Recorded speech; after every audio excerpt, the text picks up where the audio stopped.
s'est jamais rendu compte de ce qui se passait. Les factures et les rapports étaient envoyés à l'agence de communication. L'argent promis arrivait assez rapidement.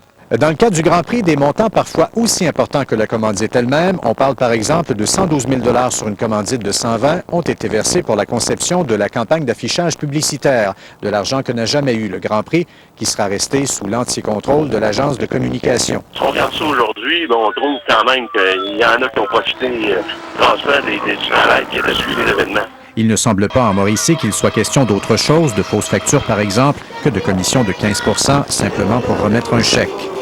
Mais quand même, il y a le principe qu'il ne faut jamais oublier que l'idée maîtresse de ça, c'est la propagande. La conséquence de ce scandale, les bénéficiaires la vivent dramatiquement parce qu'il est maintenant plus difficile d'obtenir de l'aide fédérale. Moi, cette année, j'ai un manque à gagner de 30 000. Au moins, à l'époque des commandites, tout marchait plus rondement. Ainsi, la Classique vient à peine de recevoir l'aide revue à la baisse qui lui avait pourtant été promise pour l'édition 2003. Louis Cloutier, TVA Trois-Rivières.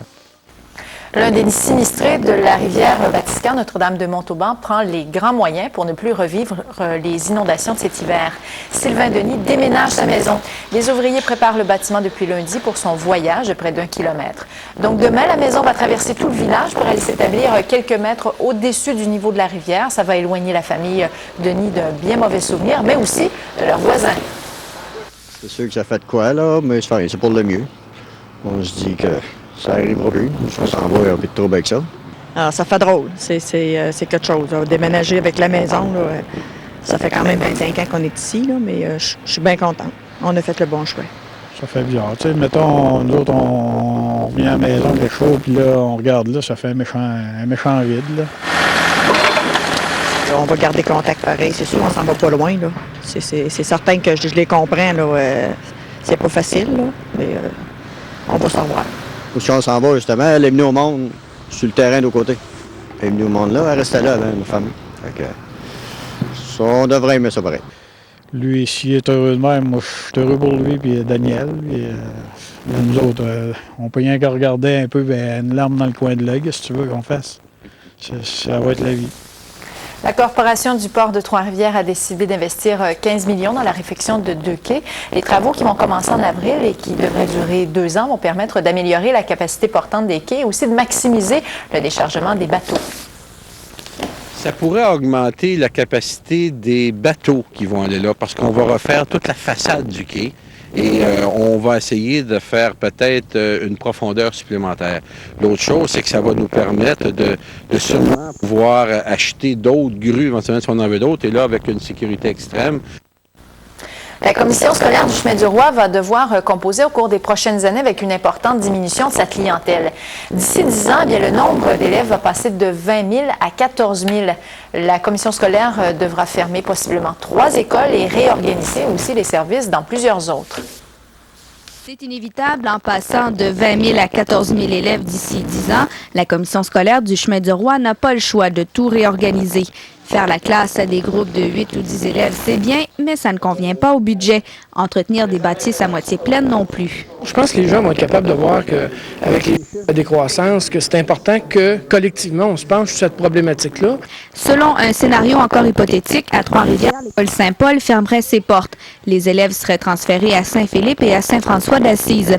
Les réactions ne se sont pas faites attendre. On a de l'ouvrage à faire. Avant de décider de fermer une école, écoute, il y a la population, il y a les parents, il y a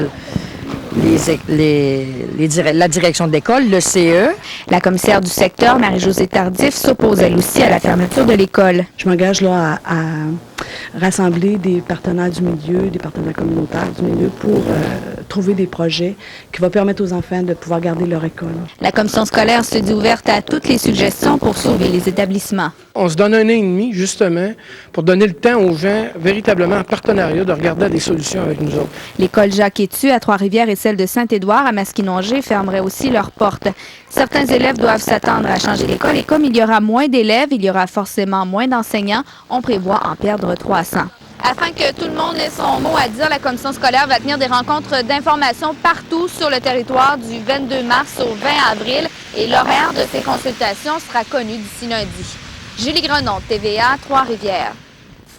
Et puis, au niveau collégial, les étudiants, eux, manifestent. C'est ce qu'ils ont fait contre le projet de centrale thermique du Suroît. Au cégep de Trois-Rivières, les étudiants ont organisé des activités de sensibilisation, notamment à l'heure du dîner. Au lieu de fabriquer d'autres productions d'énergie, on devrait plutôt diminuer notre consommation d'électricité.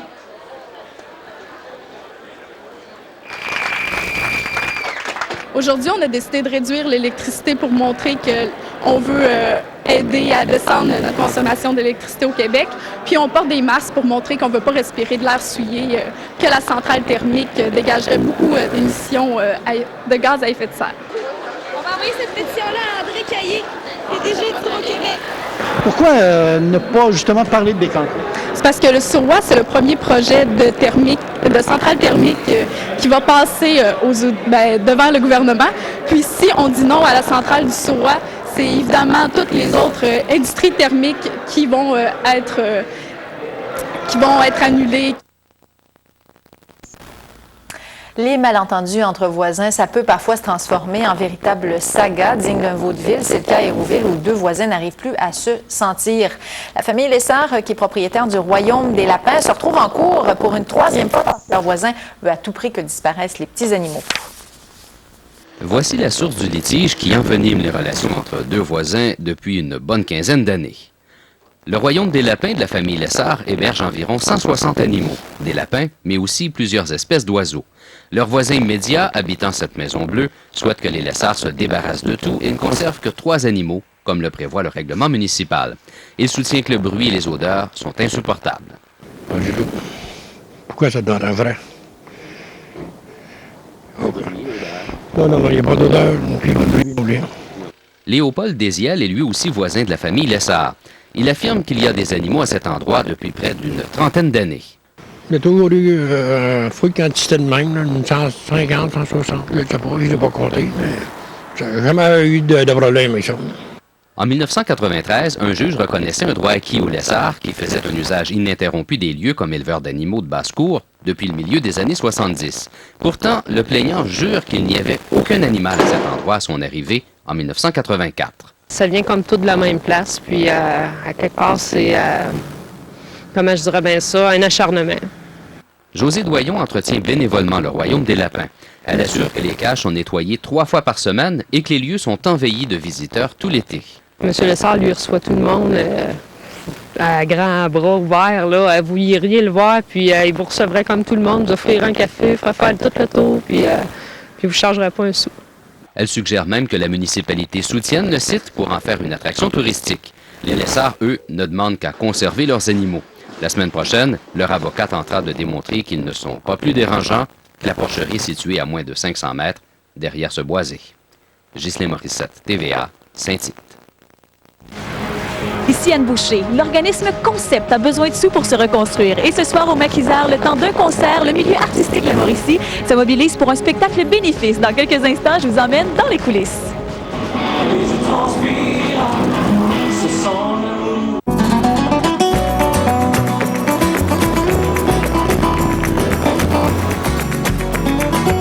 Le plus important, là, c'est d'être à l'écoute. Je t'écoute me parler. J'écoute 94 chez Rock Détente. La salle à manger chez Claude.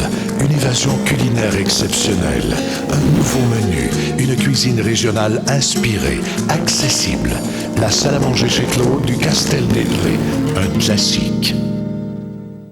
Ce printemps, chez Meubles en Vrac, tournez la roulette chanceuse et vous économisez à tout coup. C'est facile, faites vos achats chez Meubles en Vrac et profitez de nos prix toujours très bas. Tournez la roulette chanceuse et vous économisez soit la TPS, la TVQ, les 2 taxes, 5%, 10% ou gagnez 100% de votre achat. Oui, vous pouvez gagner le remboursement complet de votre achat. Vous économisez à tout coup. Ce printemps, venez faire un tour chez Meubles en Vrac. Tournez la roulette chanceuse et économisez gros. Meubles en Vrac à Saint-Romuald et Trois-Rivières. Cet homme a presque 80 ans.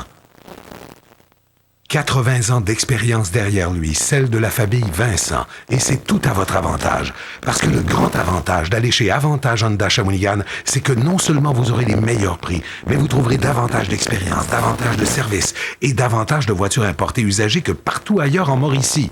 Avantage Honda Shawinigan. Il y a tellement d'avantages à vous en offrir davantage. Avantage Honda Shawinigan, boulevard des Hêtres, Shawinigan. Elles étaient jadis inséparables. Désormais, elle a appris à s'en détacher. Et vous, comment le ferez-vous? Chirurgie Vision, Chirurgie Vision. Tous ces mots, ce ne sont que des mots. J'écoute ma musique. L'amour n'est qu'un seul mot. J'écoute mes passions. Je t'écoute me parler. J'écoute 94.7 chez Rock Détente. C'est la suite du tournoi artiste avec Pierre Bruno, Esther Bégin, Karina Marceau, Annie Gagnon et Pierre Jobin.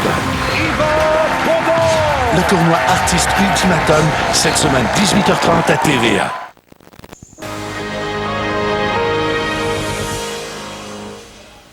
L'épaule à la roue, c'est le nom qu'on a donné au spectacle bénéfice présenté ce soir à Trois-Rivières par le milieu culturel de la Mauricie afin d'amasser les fonds nécessaires à la reconstruction de l'organisme Concept. Anne Boucher, présentement au Maquisard, où se déroule l'événement. Bonsoir, Anne. Bonsoir, Chantal. Beaucoup de talent en Mauricie, ça va se refléter sur la scène pendant toute la soirée. Effectivement, tout ça grâce à l'initiateur du projet avec qui je suis en ce moment, Stéphane Boileau, propriétaire du Maquisard. Bonsoir. Bonsoir. Je pense que vous n'y avez pas pensé deux fois. La journée même de l'incident chez Concept, ce fut une idée claire qui vous est arrivée, là. Oui, tout à fait. Quand je suis arrivé, on a vu le drame. J'allais faire mon marché au Super C ce vendredi-là.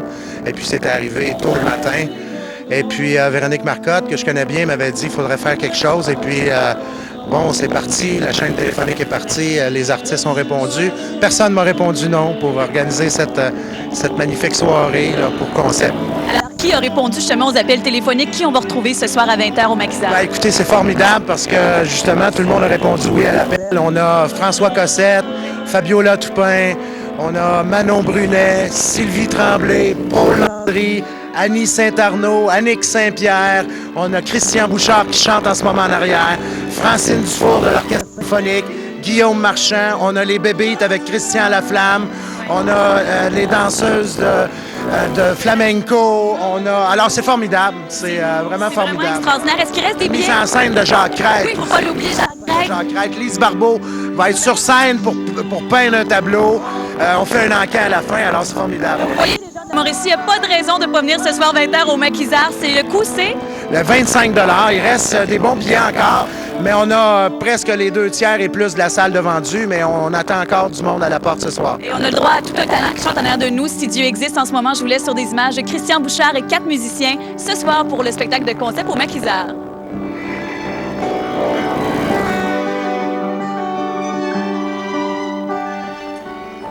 Un visage connu au Conseil de la culture et des communications de la Mauricie, notre collègue Martin Levrault devient porte-parole de l'organisme. Le Conseil de la culture veut recruter de nouveaux membres, des artistes ou encore des organismes qui veulent contribuer à la diversité des arts en Mauricie.